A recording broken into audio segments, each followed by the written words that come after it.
one of the things that struck me was that the philosophies of success that were being taught by the success classics were typically a fusion of theology and psychology to produce a philosophy of success. And I liked it because there was theology in it, all right? God was in the philosophy of success. Didn't matter which book I read. When I read The Power of Positive Thinking, it was a book about prayer, okay? And when I read Think and Grow Rich, it was a book about faith.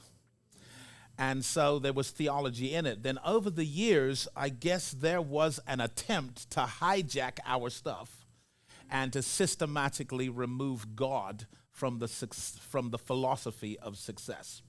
So I think it part of my mission, okay, to reclaim some territory that has always been ours, always been part of the anthology of truth and the history of the kingdom. It's always been ours. And so I'm going to put a lot of God back into the philosophy of success, a lot of Bible into the philosophy of success. And this is one of the reasons why I have been so attracted to the work of Myron Golden. And I think we can all say amen to that. So what I've done is I've written a book called Spiritual Intelligence for Entrepreneurs. And I guess what I'm doing over these nights is I'm going to give some context to the concept of spiritual intelligence and how it is the ultimate form of leverage for an entrepreneur. I think of it as the critical success factor and the ultimate advantage that you have in business, and it is to locate, listen to, and leverage your spiritual intelligence. All right? So I spoke a little bit about the three-part man, or the trichotomy of a man, the fact that a human being exists in parts, that we are fundamentally spirit beings. Our essence is spiritual. We're really not human beings having spiritual experiences. We are spiritual beings having human experiences because we are fundamentally spiritual in essence. We have a soul and we live in a body. These are three parts to us, but each part is itself a center of consciousness, because with the body, we are world conscious. Through our five senses, we connect to the physical world. And without the senses, we cannot connect to the physical world, okay? We have to see something, hear something, taste something, smell something, touch something in order to relate to the physical world. And thankfully, the physical world is not all that exists. And so we have other parts of us that are centers of consciousness that allow us to connect with other realities that are not physical. That makes sense? All right. So with the soul, we are self-conscious. With the soul, we are self-conscious because the soul really is the mind. The mind. And when it comes to your mind, you have a conscious mind and you have a subconscious mind. It is with the conscious mind that we think conscious thoughts, and we can have conversations with ourselves. We can even think about what we're thinking about. This is an internal world, and we connect to it through the mind or through the soul, which is itself a center of consciousness. The subconscious now, that's a big issue, because your subconscious mind is a thought storage system.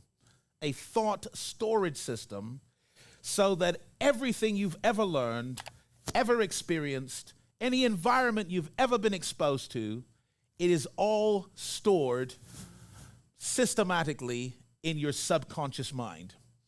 And what we call a bad memory is usually poor methods of recalling. And if we change our method of recalling, we can recall virtually anything because it is all there. There's a problem with that, because what we've learned, what we've experienced, And environments we've been exposed to haven't all been good or helpful or productive. Some of it's been toxic, and some of it has been dangerous. And we've still got all that in our mind. So that's where the battle is, okay? There's a battle going on in the mind, typically at a subconscious level. I'm going to unpack that a little more tonight when we get into our subject, all right? Because I'm going to help you to figure out what's actually going on in your mind at a subconscious level. But thankfully, there is another part to the human being, and that is the spiritual essence that we are, the spirit being that we fundamentally are. That part of you was made by God, from God, and for God. It has the God gene, divine DNA. It is that part of you that is God-like. So let us make man in our image, after our likeness. The image and the likeness of God cannot be seen in your biology. And it definitely cannot be seen in the soulish part of a man that is already somewhat polluted by misinformation and other forms of indoctrination. If you want to see the image, the likeness, the reflection of God, you're going to see it in your spiritual essence, which is great news because it means that there's a part of me that fears nothing. There's a part of me that is very wise and courageous enough to follow through on a smart choice and a wise decision. It means that there is a part of me that is strong enough, that is resilient, that will bounce back from a setback. In fact, that part of me won't even call a problem a problem. That part of me will look at a problem and call it an opportunity. It is constantly reframing my experience in ways that benefit me. That part of me says this setback is really a setup for a breakthrough. And we all periodically tap into that side of us. And we appear very powerful, very determined, very focused, very energetic, but we are really tapping into a part of us that is that way. There's another part of us that's terrified. There's another part of us that doesn't want to do the work. There's parts of us that are struggling, so we exist in these parts. I think there are lots of things we're trying to create that we really shouldn't be creating because they're created already and pre-installed within us. So the idea is not that you create energy, you locate energy. That makes sense? The idea is not that you go about trying to create a magnificent obsession that you can commit to, but that you locate the magnificent obsession that was already pre-installed in your spiritual essence when you came into the world. Because we came into the world with knowledge. Yeah, at a spiritual level we did. But that knowledge expresses itself fundamentally through instinct. So that babies know things that they haven't been taught in a school. And they instinctively do things. If you blow on a baby's face, the baby's going to respond. If you put your finger in a baby's hand, the baby's going to hold on to it. These things are instinctive responses. And then as we grow, our spiritual intelligence expresses itself through other instincts. And if you were to ask me what is the big difference between those who are doing well in business and those who are not, the answer is what I call entrepreneurial instincts. See, because tools are only as good as the technician that is using them. So that if you put first-class tools in the hands of a poor technician, they cannot get a good result. But you put substandard tools in the hands of a great technician, and they'll still get outstanding results. That makes sense? Why? Because they are instinctively doing things that others whose instincts are not strong and their entrepreneurial senses are not sharp, they are not doing those things. And then you find yourself having to teach people things that you think they should already know. And that's one of the big problems with the current success movement is there's a lot of assumption about where people actually are. So I discovered through a lot of biblical study and a lot of interrogation of my own clients that the entrepreneurial instinct is a manifestation of spiritual intelligence, and that you don't have to go about creating the instinct, you have to go about locating it. And so locating that part of you that is godlike, learning to listen to that part of you that is godlike, and then leveraging from that part of you is the critical success factor and ultimate advantage for an entrepreneur in business today. Does that sound all right? Yes. Cool. So what I'm going to do today, so that was all introduction, by the way. I never preach a long sermon, right? It's the introduction that takes all the time. Okay? So we are now partway through the introduction, which is really cool. Some of you heard that, some of you did not. But we are partway through the introduction, and that's really cool. So today, I'm really going to operate somewhat, okay? A little bit of therapy, a little bit of surgery tonight, because today, I'm going to go into our subconscious mind in order to eradicate some misinformation that is holding us back in business because of the internal conflict that it creates. All right? And we're going to identify it, and we're going to extract it, and we're going to replace it with some truth. It's going to get deep in here. So the last time I did this, the stage got rushed, and I had to step back a little. Please do not rush the stage, okay? Please. So what I'm going to talk about tonight is the financial statement of Jesus Christ. And I'm going to answer the question, was Jesus rich or poor? Now, why is it important? It's important because the character of your Christianity emanates from your concept of Christ. And it is very difficult for you to say, I'm a follower of Jesus and I'm an entrepreneur making money if at a subconscious level, at least you believe that Jesus was poor. Okay? That's called conflict. And of course, I'm going to do this, but it's going to have applications to virtually every area and aspect of our lives. So let me start with some context to that. Would that be exciting if we could do that? Yes. Okay. I'm going to read from James, right? James chapter 1, verse 5 to 8.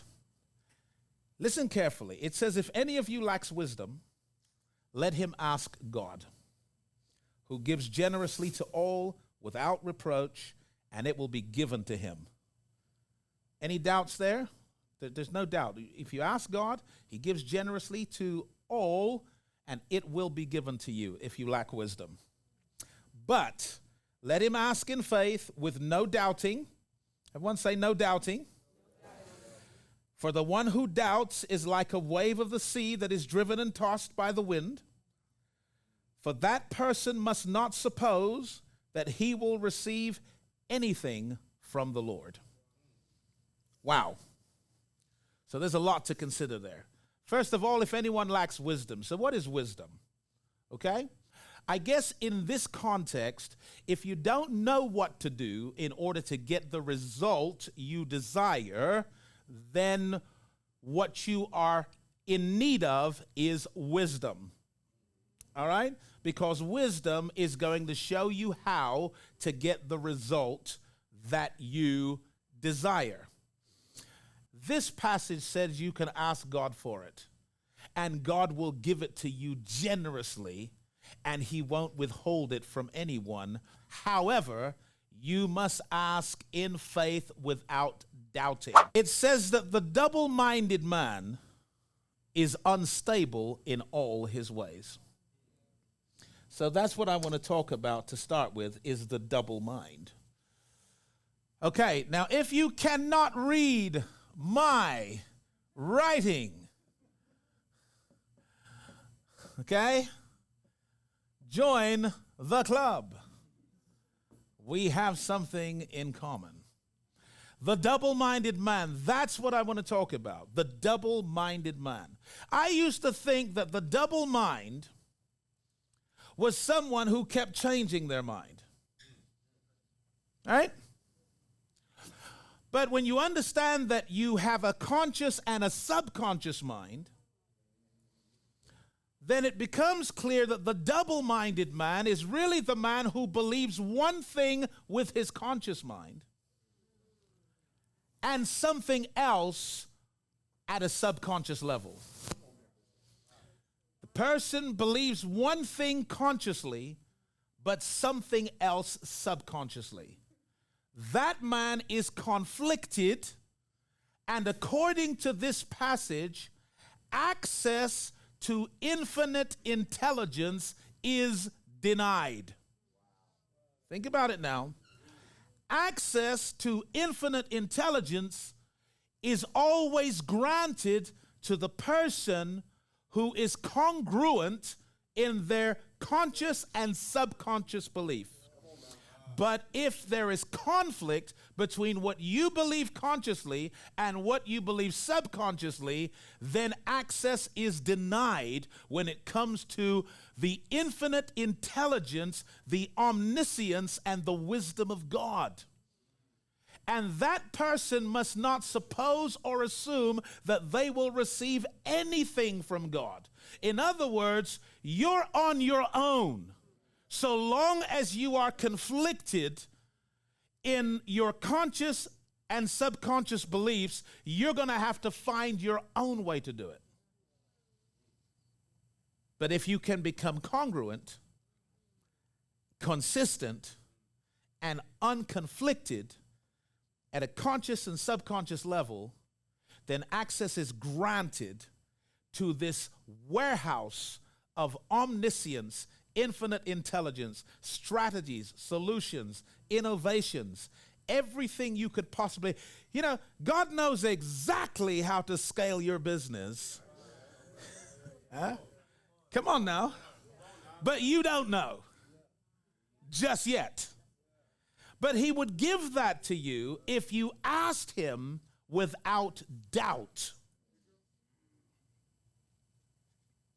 So I'm going to explain the difference between conscious beliefs and subconscious beliefs. Y'all ready for this? Okay. What you believe consciously, you are able to articulate. You can tell me what you believe consciously. You can say, this is what I believe. But what you believe subconsciously, you can only show me by what you do. It's your behavior that reveals your subconscious beliefs, not your rhetoric. So that if there is a discrepancy between what you are saying and what you are doing, you are conflicted and you are a double-minded man. Okay? Think about it. It's deep. So, conscious and subconscious conflict. Yeah, that's exactly what it says. Conscious and subconscious conflict. So I'm going to expose subconscious conflicts right now, okay? So how many of you have ever heard the saying, all the preacher wants is your money? You ever heard that before? Now, you can't say where you heard it or when you heard it, but it sits with you at a subconscious level, and it shows up whenever you see a preacher sporting money. It shows up whenever a preacher says we're going to take up an offering right now. It shows up whenever a minister of the gospel says, okay, I have an offer for you. It shows up because it's sitting there at a subconscious level. You've never said it consciously, but at a subconscious level it's there. That right? That's why when I said it, you all instinctively went, yeah. You can relate to that, right? Okay, so let me try this one. How many of you have ever heard the saying, all Kellogg's cornflakes wants is your money? Never. It's never crossed your mind, right? It's never crossed your mind. It's never come up in a conversation. You've never thought about it, right? But let's test the two theories, okay? Let's test the two theories. So what you do to test the first one is go to church, right? Go to a church, turn up. Ushers, stewards are going to greet you. Welcome to our church. They're going to seat you, and you should sit there, listen to the music, enjoy the music, listen to the preaching, enjoy the preaching. You should go to the little fellowship afterwards, eat the sandwiches, drink the beverages, and then at the end, just turn around and walk out. Okay? Just walk out, and as you walk out the door, look back, you're going to notice no one is following you. Come back the next week, do it again. Come back for 12 weeks straight and do it again.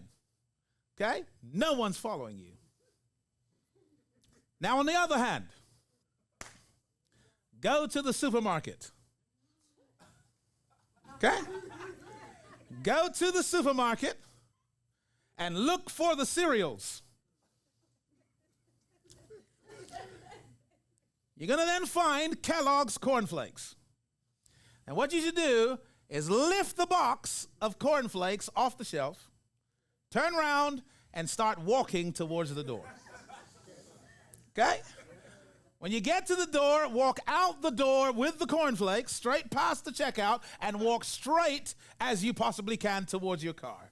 Now, here's what's going to happen. You're going to look around, and a security is going to be following you. They'll apprehend you, bring you back to the store, and once they have got you back in the store, you will suddenly realize that all Kellogg's cornflakes ever wanted was your money.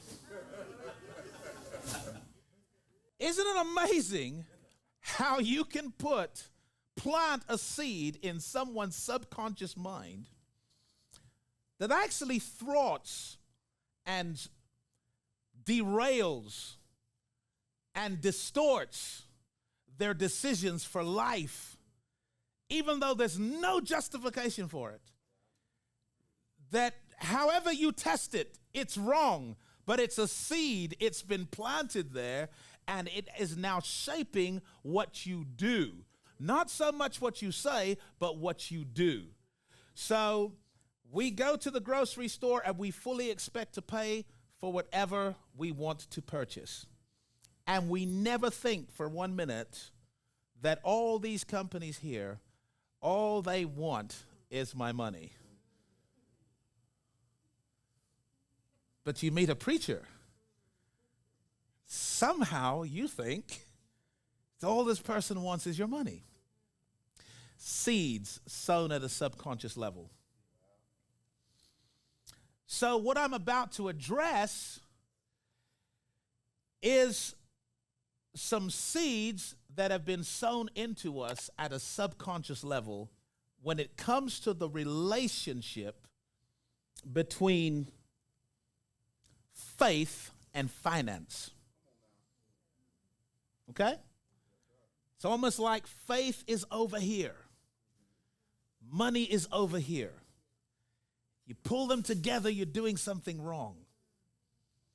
We've inherited these paradigms